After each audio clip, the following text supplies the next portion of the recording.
আসসালামু আলাইকুম। কেমন আছো সবাই? আশা করি আল্লাহর অশেষ মেহেরবানিতে সকলেই সুস্থ আছো এবং ভালো আছো। প্রিয় শিক্ষার্থীরা, আজকে আমি আরও একটি ক্লাস নিয়ে তোমাদের সামনে হাজির হয়েছি। আজকের ক্লাসে তোমরা যারা যোগ দিয়েছো, পাশাপাশি যারা এই ক্লাসটি দেখছে, সকলের প্রতি আমার শ্রদ্ধা এবং ভালোবাসা রইল। প্রিয় শিক্ষার্থীরা, আশা করি তোমরা এই করোনার পরিস্থিতির মধ্যে সুস্থ আছো, ভালো আছো,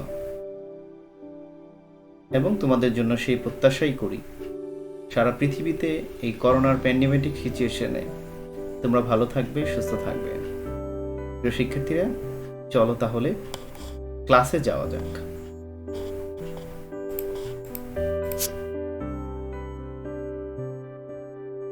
welcome to my class.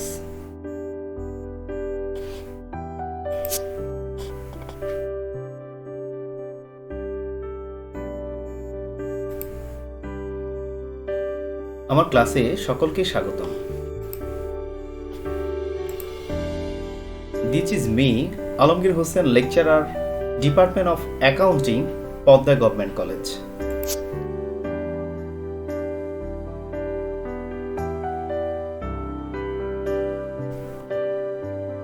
Corona virus প্রতিরোধ ব্যবস্থা কি কি? প্রিয় শিক্ষার্থীরা, বর্তমান সময়ে তোমাদেরকে সকলকেই সাবধানে থাকতে হবে এই ভাইরাস থেকে। পরস্পর দূরত্ব বজায় রাখবে এবং প্রতিনিয়ত তোমরা হাত সাবান বা হ্যান্ড ওয়াশ দিয়ে ধুয়ে নেবে এবং বাসায় অবস্থান করবে। হাঁচি এবং কাশির সময় রুমাল ব্যবহার করবে। অতি প্রয়োজনে বের হতে হলে মাস্ক ব্যবহার করবে এবং বাসার যে সকল জায়গায় জীবাণু লাগতে পারে সে সকল জায়গায় স্প্রে করে জীবাণুনাশক দিতে হবে। প্রিয় শিক্ষার্থীরা, মাদক এবং ধূমপান থেকে তোমরা দূরে থাকবে। আমরা একটি স্লোগান বলতে পারি, মাদক থেকে দূরে থাকো, মনটাকে শুদ্ধ রাখো। এই মাদক এবং ধূমপান দুটোই তোমাদের জন্য অনেক ক্ষতিকারক এবং তোমার ভবিষ্যৎকে নষ্ট করে দিবে। তোমরা ধূমপান এবং মাদকের আশেপাশে যাবে না। প্রিয় শিক্ষার্থীরা, চলো আজকের যে পাঠ, সেই পাঠ সম্পর্কে একটি ছবি দেখি। একটি বীজ বপন করছে একজন এবং বীজটি ধীরে ধীরে যত্ন নেওয়ার ফলে একসময় সুন্দর একটি গাছ সেই বীজ থেকে হয়েছে। সেই গাছটি টাকার গাছ।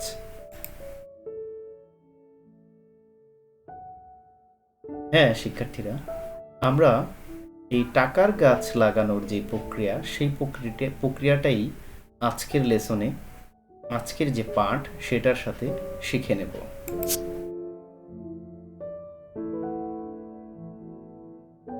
So, I think you have just got the today's topic. Yes, this is investment. আমরা বিনিয়োগ করার মাধ্যমেই কিন্তু টাকার গাছ রোপণ করতে পারি। Introduce to lesson. Introduction to investment, class 2, বিনিয়োগ পরিচিতি। 2 নম্বর ক্লাস এটি। প্রথম ক্লাসে আমরা কিছু বিষয় শিখেছি, যে বিষয়গুলো আমরা একটু রিভিউ করি। আমরা প্রথম ক্লাসে শিখেছি what is investment, features of investment, why to we invest, various area of investment, difference between investment and speculation. আমরা আজকের এই লেসনে যেই টপিকগুলো কভার করছি সেগুলো হচ্ছে what is security, what is security analysis, methods of security analysis, what is portfolio, what is portfolio management, steps in portfolio management. আমরা প্রথমেই শিখব হোয়াট ইজ সিকিউরিটি। সিকিউরিটি কি? একেবারে সহজ ভাষায় যদি বলি, যে দলিল বা কাগজপত্র ক্রয় বা বিক্রয় করা যায় এবং যা মালিকানা বা ঋণ প্রতিফলিত করে তাকে সিকিউরিটিজ বলা হয়। অর্থাৎ সিকিউরিটি হলো একটি পরিবর্তনযোগ্য, হস্তান্তরযোগ্য আর্থিক যন্ত্র বা দলিল যা কোনো ধরনের আর্থিক মূল্য ধারণ করে থাকে। A security is a tradable financial asset. The term commonly refers to any form of financial instrument, but its legal definition varies by jurisdiction. অর্থাৎ লেনদেনযোগ্য একটি আর্থিক সম্পদকে সিকিউরিটি বলে। এই শব্দটি সাধারণভাবে যে কোনো ধরনের আর্থিক যন্ত্র বা দলিলকে বোঝায়, কিন্তু এর আইনি সংজ্ঞা বিচার ব্যবস্থার উপর ভিত্তি করে ভিন্ন হয়।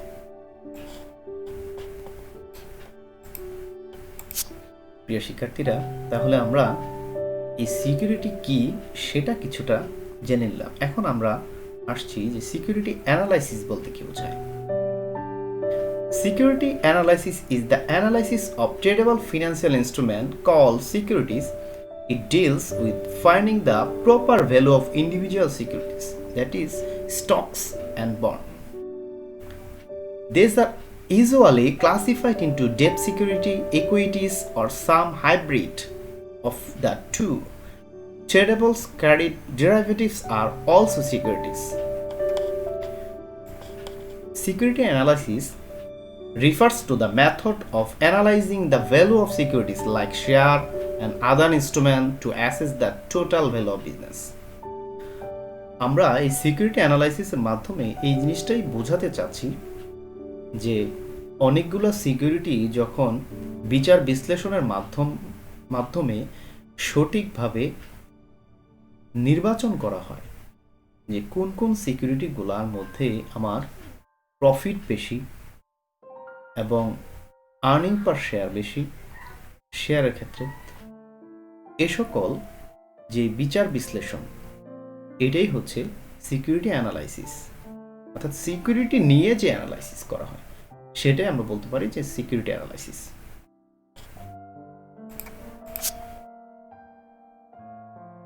প্রিয় শিক্ষার্থীরা, এখন আমরা জানবো যে methods of security analysis. Security অ্যানালাইসিসের মেথড কি কি আছে। First of all, fundamental analysis বা মৌলিক বিশ্লেষণ। তিনটা অ্যানালাইসিসের মধ্যে আমরা প্রথমটা পেলাম ফান্ডামেন্টাল অ্যানালাইসিস বা মৌলিক বিশ্লেষণ, যে অ্যানালাইসিসের মধ্যে যেই জিনিসগুলো একজন বিনিয়োগকারী বিচার বিশ্লেষণ করে থাকেন, যে জিনিসগুলোর উপর ভিত্তি করে মূলত বিচার বিশ্লেষণগুলো শেষ করেন এবং পরবর্তীতে বিনিয়োগের জন্য যেই খাতগুলো তিনি নির্ণয় করেন, এই প্রথম যে স্টেপ সেটা হচ্ছে মৌলিক বিশ্লেষণ, যেখানে শেয়ার প্রতি আয়, লভ্যাংশ, প্রতিযোগিতা মোকাবেলা করার ক্ষমতা, বাজার বিস্তার, ব্যবস্থাপনার মান, এই জিনিসগুলো বিশেষভাবে বিবেচনা করেন একজন বিনিয়োগকারী এবং সিকিউরিটি নির্বাচন করেন। 2 নম্বর হচ্ছে টেকনিক্যাল অ্যানালাইসিস বা কৌশলগত বিশ্লেষণ। এই টেকনিক্যাল অ্যানালাইসিস বা কৌশলগত বিশ্লেষণে মনে করা হয় যে শেয়ার মূল্যের উত্থান পতন একটি সিস্টেমেটিক ওয়ে বা একটি প্যাটার্ন অনুসরণ করে, এই প্যাটার্ন অনুসরণ করেই শেয়ারের মূল্য কমে বাড়ে। সুতরাং অতীতের যেই মূল্যের উত্থান পতন রয়েছে সেই উত্থান পতন বিবেচনা করে সিকিউরিটিজকে নির্বাচন করা, এটাই হচ্ছে কৌশলগত বিশ্লেষণ। এখানে ফান্ডামেন্টাল অ্যানালাইসিসের মতো প্রত্যেকটি বিষয়, যেমন শেয়ার প্রতি আয়, লভ্যাংশ, যে বিষয়গুলো আমরা একটু আগে বললাম, এই বিষয়গুলো আলোচনা করা হচ্ছে না। এখানে শুধুমাত্র শেয়ারের বিগত দিনের যে মূল্যের বাড়া কমা যে প্যাটার্ন সেটাকে বিবেচনা করা হয়।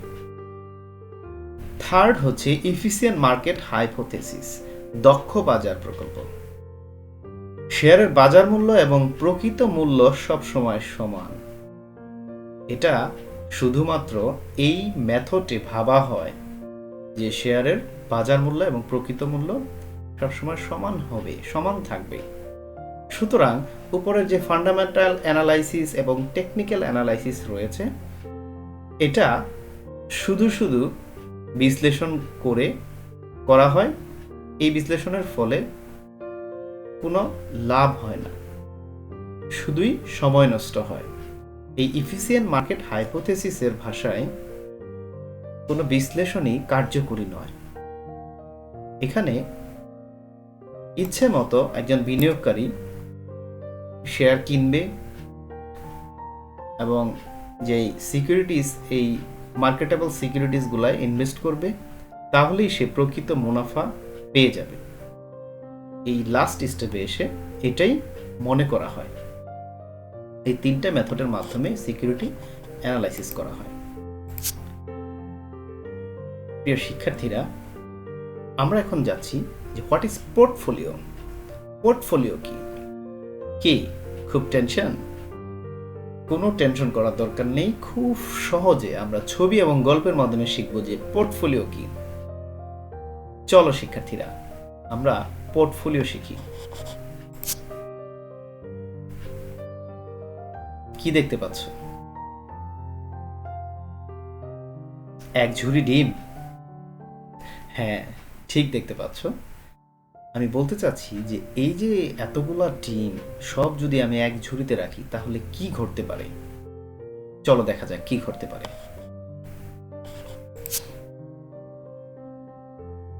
ঝুড়িটা পড়ে গেল, ডিমগুলো ঝুড়ি থেকে বের হয়ে সবগুলো ডিম নষ্ট হয়ে গেল, ভেঙে গেল। এবং এই পড়ে যাওয়ার ফলে কিন্তু ডিমগুলো একেবারেই নষ্ট হয়ে যাওয়া সম্ভাবনা রয়েছে। এরপরে তোমাদের জন্য কি ওয়েট করছে দেখো।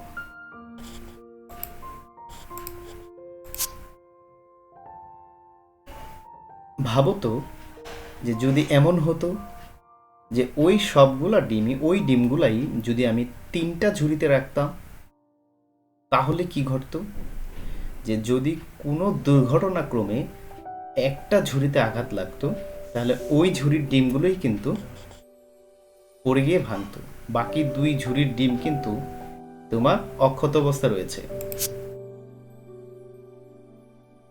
সুতরাং আমরা কি বলতে পারি যে সব ডিম যেমন এক ঝুড়িতে রাখতে নেই, তেমনি সব টাকা একটি শেয়ার বা একটি শেয়ারে বিনিয়োগ করা উচিত নয়। তাই সব থেকে ভালো হয় কয়েকটি ঝুড়িতে ডিমগুলো ভাগ ভাগ করে রাখা, তাই নয় কি? প্রিয় শিক্ষার্থীরা, পোর্টফোলিওর মূল কথাই হচ্ছে এটা যে আমি কয়েকটা বিনিয়োগ প্রকল্পে বিনিয়োগ করব। জমিতে বিনিয়োগ করব, সঞ্চয়পত্রে বিনিয়োগ করব, রিক্সা কিনে বিনিয়োগ করব। অর্থাৎ কয়েকটি প্রকল্পে একসাথে বিনিয়োগ করা, এটাই সর্বশ্রেষ্ঠ এবং উত্তম কথা। এবং এটাই পোর্টফোলিওর মূল কথা। তাহলে কি বললাম? যে এই পোর্টফোলিও যে কালেকশন অফ ইনভেস্টমেন্ট, কতগুলা ইনভেস্টমেন্ট বা বিনিয়োগের সংগ্রহিত যে পাত্রে আমরা রাখতেছি ইনভেস্টমেন্টগুলো, সেটাকে একসাথে বলা হয় পোর্টফোলিও। প্রিয় শিক্ষার্থীরা, তাহলে আমরা এখন জানবো যে what is portfolio management. The art of selecting the right investment policy for the individual in terms of minimum risk and maximum return is called as portfolio management. আমরা একটা প্রক্রিয়ার মাধ্যমে রিস্ককে মিনিমাইজ করব এবং রিটার্নকে ম্যাক্সিমাইজ করব, এবং ইনভেস্টমেন্ট যে ক্ষেত্রগুলো সেগুলো বাছাই করব। এটাই হচ্ছে পোর্টফোলিও ম্যানেজমেন্টের মূল কথা। Portfolio management refers to managing an individual investment in the form of bond, share, cash, mutual fund, etc. so that he earns the maximum profit within the stipulated time frame. আমরা একজন বিনিয়োগকারীর যে বিনিয়োগ যে ক্ষেত্র, যেগুলো bond, share, cash, mutual fund, এই বিনিয়োগ ক্ষেত্রগুলো আমরা পোর্টফোলিও ম্যানেজমেন্টের মাধ্যমে বিচার বিশ্লেষণ করব। তাহলেই আমরা সুন্দর একটা পোর্টফোলিও বাছাই করতে পারব, যেখান থেকে ভালো একটা রিটার্ন পাওয়া যাবে, ক্ষতি হওয়ার সম্ভাবনা কম থাকবে। প্রিয় শিক্ষার্থীরা, পোর্টফোলিও ব্যবস্থাপনার কয়েকটি পর্যায় রয়েছে, কয়েকটি ধাপ রয়েছে, যে ধাপের মাধ্যমে আমরা পোর্টফোলিও বিচার বিশ্লেষণ করতে পারি, পোর্টফোলিও ব্যবস্থাপনা করতে পারি। ফার্স্ট ধাপ হচ্ছে সিকিউরিটি বিশ্লেষণ বা সিকিউরিটি অ্যানালাইসিস। এই ধাপটা পোর্টফোলিও ব্যবস্থাপনার প্রথম ধাপ, যে ধাপে আমরা প্রথমেই কতগুলো সিকিউরিটি বাছাই করি, যে সিকিউরিটিগুলো প্রফিটেবল সিকিউরিটি, বিনিয়োগের পরে এই সিকিউরিটি থেকে আমরা যথেষ্ট প্রফিট করতে পারবো, যথেষ্ট আর্ন করতে পারবো। 2 নম্বর হচ্ছে পোর্টফোলিও বিশ্লেষণ বা পোর্টফোলিও অ্যানালাইসিস। এই ধাপে মনে করা হয় যে যেই সিকিউরিটিগুলো আমরা বিচার বিশ্লেষণের মাধ্যমে আমাদের সামনে নিয়ে আসলাম 1 নম্বর ধাপে, সেই সিকিউরিটিগুলো থেকে কতগুলো সিকিউরিটি মিলিয়ে একটা পোর্টফোলিও তৈরি করা, আরও কতগুলো সিকিউরিটি মিলে আরও একটি পোর্টফোলিও তৈরি করা, এভাবে কয়েকটি পোর্টফোলিও তৈরি করে সেই পোর্টফোলিওগুলো বিচার বিশ্লেষণ করা, যে কোন পোর্টফোলিওটা আমার সব থেকে উত্তম পোর্টফোলিও বা প্রফিটেবল পোর্টফোলিও। 3 নম্বর হচ্ছে পোর্টফোলিও নির্বাচন। পোর্টফোলিওকে বিচার বিশ্লেষণের মাধ্যমে যে পোর্টফোলিওতে সর্বোত্তম সিকিউরিটিসগুলো অর্থাৎ সবচেয়ে বেশি প্রফিটেবল সিকিউরিটিগুলো রয়েছে সেই পোর্টফোলিওকে আমরা নির্বাচন করব। সেই পোর্টফোলিও নির্বাচন করার মাধ্যমে আমরা সেখানে বিনিয়োগ করব, বিনিয়োগ করার জন্য নির্বাচন করব। এরপর এই পোর্টফোলিওগুলোর মধ্যে ভবিষ্যতে যদি সংশোধনের প্রয়োজন হয়, যে এই সিকিউরিটিটা বাদ দিয়ে অন্য একটি সিকিউরিটি দিতে হবে, সেক্ষেত্রে সেটাকে আমরা স্টেপ 4 অর্থাৎ পোর্টফোলিও সংশোধনের মাধ্যমে পোর্টফোলিওর যে সিকিউরিটিস আছে সেগুলোকে সংশোধন করে নেব। 5 নম্বর হচ্ছে পোর্টফোলিও মূল্যায়ন।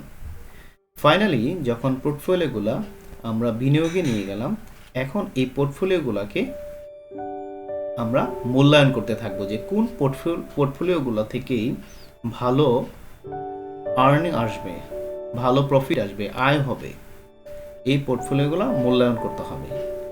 এভাবে কিন্তু আমরা একটি সুন্দর পোর্টফোলিও ব্যবস্থাপনা করতে পারি।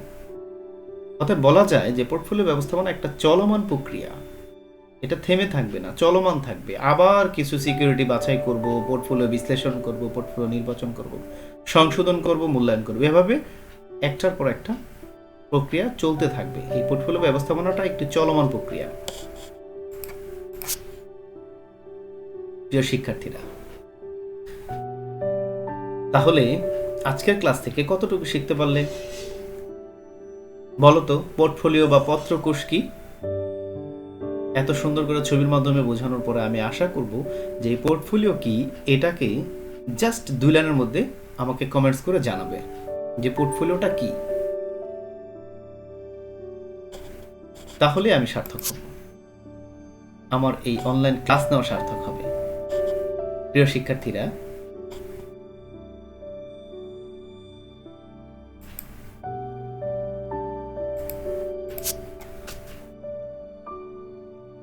আমার একটি ইউটিউব চ্যানেল রয়েছে ডিভোশন, যে চ্যানেলে এই ভিডিওটি তোমরা পাচ্ছ, আরও ক্লাসের যে ভিডিওগুলো রয়েছে একই চ্যানেলে পাবা, এবং ভবিষ্যতে যেই ক্লাসগুলো আসবে এই চ্যানেলে তোমরা ভিডিওগুলো পেয়ে যাবে।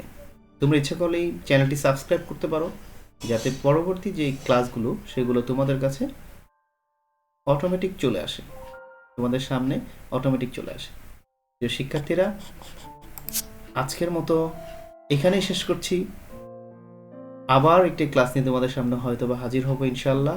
সবার সুস্বাস্থ্য কামনা করছি। আল্লাহ হাফেজ। সবাই ভালো থাকো, সুস্থ থাকো।